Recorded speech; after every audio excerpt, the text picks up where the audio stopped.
Assalamualaikum warahmatullahi wabarakatuh. Perkenalkan, nama saya Khairul Rozikin. Saya adalah mahasiswa S2 jurusan Administrasi Pendidikan di Universitas Muhammadiyah Pringsewu. Dalam kesempatan kali ini saya akan membuat video tentang mata kuliah Sistem Informasi atau Manajemen Sistem Informasi dalam Pendidikan, yang mana mata kuliah ini diampu oleh beliau yaitu Bapak Dr. Arman MPD.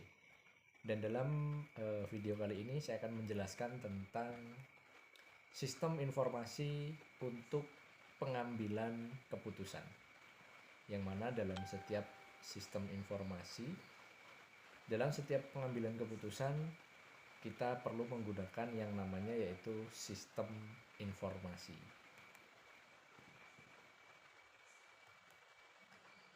Nah, dalam pengambilan keputusan menggunakan sistem informasi itu ada beberapa, ada konsep dasar pengambilan keputusan. Jadi, pengambilan keputusan adalah suatu tindakan manajemen dalam mengambil suatu keputusan tertentu yang didasarkan pada sistem informasi manajemen. Itu adalah pendapat yang dikemukakan oleh O'Brien dan Marcus pada tahun 2010. Jadi O'Brien dan Marcus pada tahun 2010 itu menjelaskan pengambilan keputusan adalah suatu tindakan manajemen dalam mengambil suatu keputusan tertentu yang didasarkan pada sistem informasi manajemen. Sistem sendiri adalah sekumpulan komponen yang saling berhubungan dengan batasan fungsi yang jelas serta bekerja sama untuk mencapai tujuan dengan menerima input dan menghasilkan output dalam proses yang terorganisasi. Adapun ada beberapa elemen dasar yang perlu kita pahami, yaitu ada input atau masukan, atau bagaimana cara kita memasukkan sesuatu ke dalam sistem informasi tersebut. Kemudian ada proses. Proses itu adalah pengolahannya bagaimana. Kemudian ada output. Output itu setelah kita proses tadi pasti akan mendapatkan hasil. Nah, hasil itulah yang disebut dengan output. Output. Setelah hasilnya keluar, tentu tidak hanya selesai sampai dengan hasilnya keluar saja. Kita masih perlu yang namanya feedback atau umpan balik. Dalam bahasa Indonesia disebut dengan umpan balik, untuk mengetahui sejauh mana sih sistem informasi yang kita gunakan itu dapat bekerja.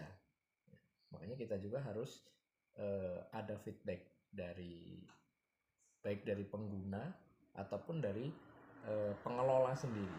Nah, kemudian setelah itu perlu diadakan kontrol supaya apa yang kita lakukan itu dapat termanajemen dengan baik.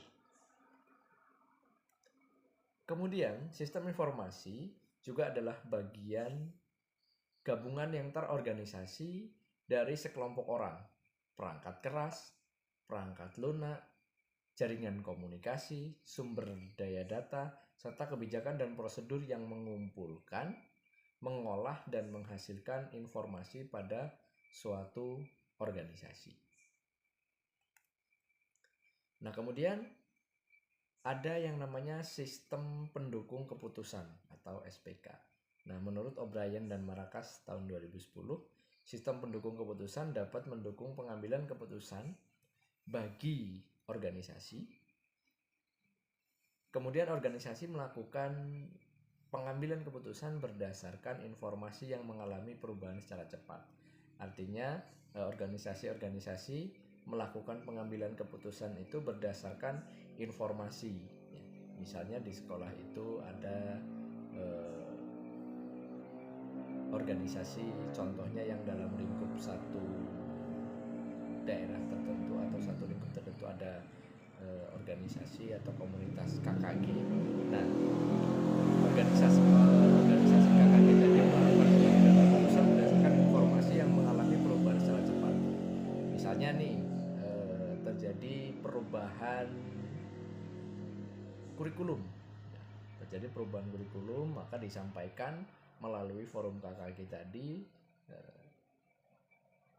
sehingga informasi tadi dapat tersampaikan secara cepat dan dapat segera diterima oleh semua anggota yang ada dalam organisasi tersebut.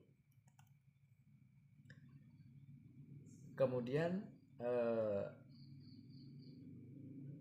ada contoh piramid yang dapat menjelaskan tentang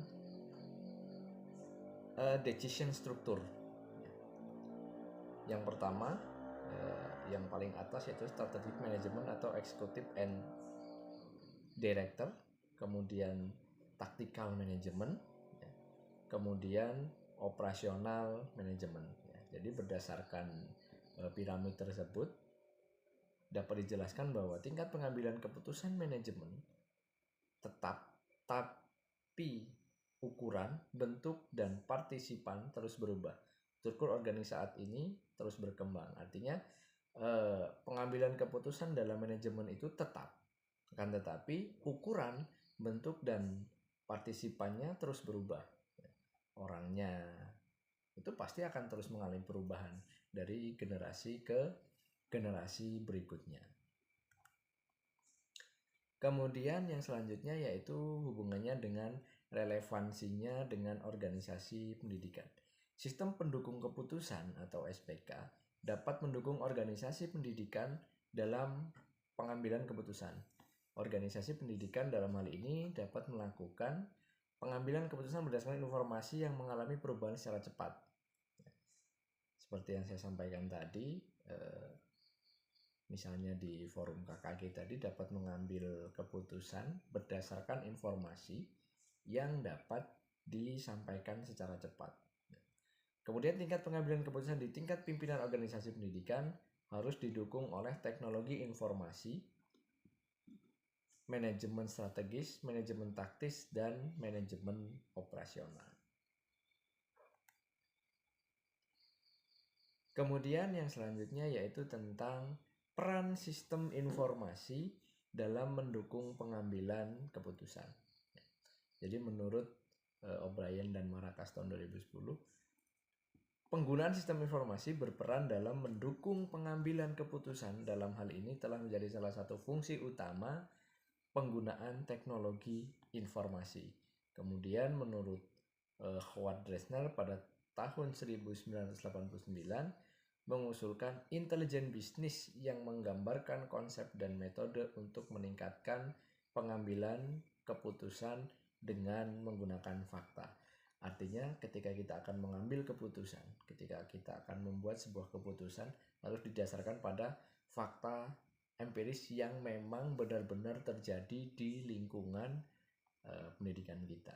Misalnya ketika kita akan menerapkan sesuatu metode pembelajaran ataupun pendekatan pembelajaran yang baru, maka harus juga disesuaikan dengan fakta yang ada bahwa lingkungan kita, lingkungan sekolah kita itu ada di daerah yang seperti apa, sehingga kita dapat menggunakan keputusan yang akan kita gunakan tadi dapat berefek secara tepat untuk organisasi atau untuk sekolah kita. Kemudian yang selanjutnya yaitu peran sistem informasi dalam pendukung pengambilan keputusan. Yang pertama yaitu pengumpulan dan pengolahan data. Jadi peran sistem informasi dalam mendukung pengambilan keputusan. Dalam pengambilan keputusan tentunya peran sistem informasi itu sangat penting. Yang pertama yaitu pengumpulan dan pengelolaan data. Artinya ketika kita akan membuat sebuah keputusan menentukan sesuatu, kita harus mengumpulkan dan melakukan pengelolaan data.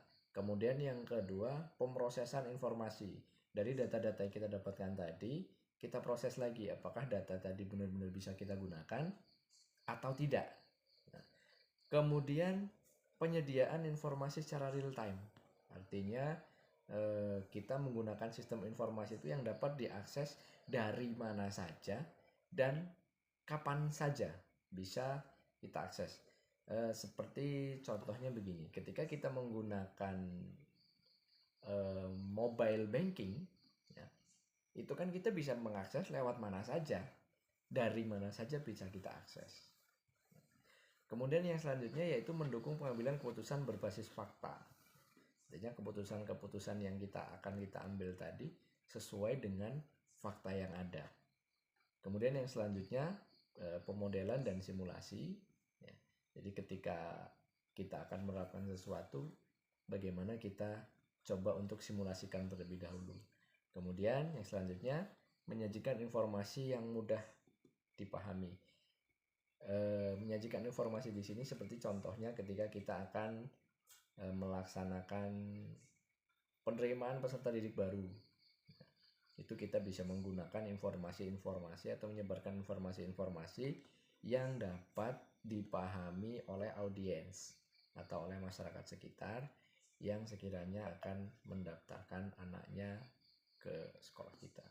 Kemudian yang selanjutnya mengotomatiskan keputusan rutin. Kita harus membuat keputusan secara rutin dan mutlak. Jadi misalnya begini, penerimaan siswa baru dibatasi hanya sampai tanggal 30 Juli misalkan. Ya kita harus konsisten dengan keputusan kita. Pada tanggal 30 Juli itu ya harus selesai. Tidak ada lagi istilah ada toleransi sampai dengan berapa hari atau sampai dengan waktu yang kapan. Nah itu justru yang akan menghambat kita sendiri. Kita nanti akan dianggap bahwa keputusan yang kita buat itu tidak konsisten. Kemudian yang selanjutnya mendukung keputusan strategis, taktis, dan operasional. Jadi keputusan-keputusan yang kita ambil itu harus strategis, ya, sesuai dengan fakta yang ada di lingkungan kita. Kemudian taktis dan operasional. Artinya segala sesuatu yang kita putuskan itu harus mudah dipahami dan mudah diterima oleh lingkungan sekitar. Baik, mungkin itu saja penjelasan dari saya tentang mata kuliah manajemen sistem informasi dalam pendidikan. Sekian, kurang lebihnya mohon maaf. Saya akhiri. Wassalamualaikum warahmatullahi wabarakatuh.